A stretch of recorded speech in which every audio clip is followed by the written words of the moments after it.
Ja cili politikan pëlqejet më shumë 2 muaj para zgjedhjeve. Barometri Euronews Albania ka zhvilluar matjen e dytë zgjedhore pas matjes së janari 2025. Sërish metodologjia e përdorur dhe kampioni ka qenë i njëjtë, 1600 qytetar të pyetur në gjithë territorin e vendit ballë për ballë. Periudha kohore e mbledhjes së të dhënave për matjen e dytë zgjedhore të barometrit Euronews Albania është 15 deri në 25 shkurt 2025.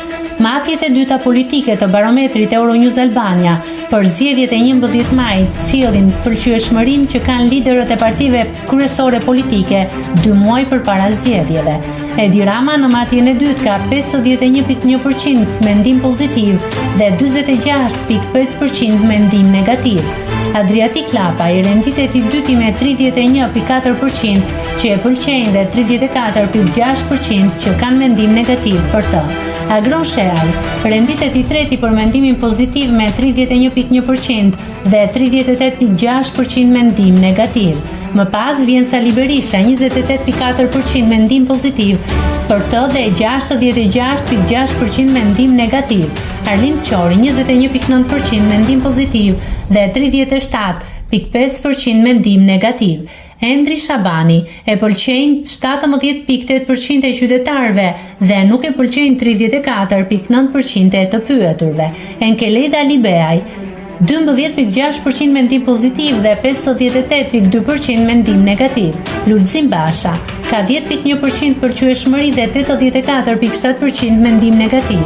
I fundit për pëlqyeshmëri është Ilir Meta me 5.3% mendim pozitiv dhe 87% mendim negativ.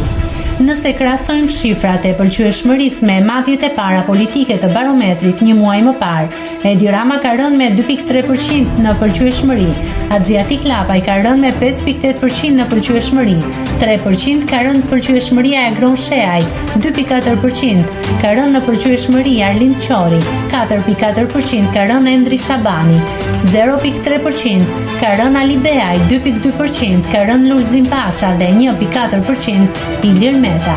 I vetmi me 1% rritje në pëlqyeshmëri është Sali Berisha.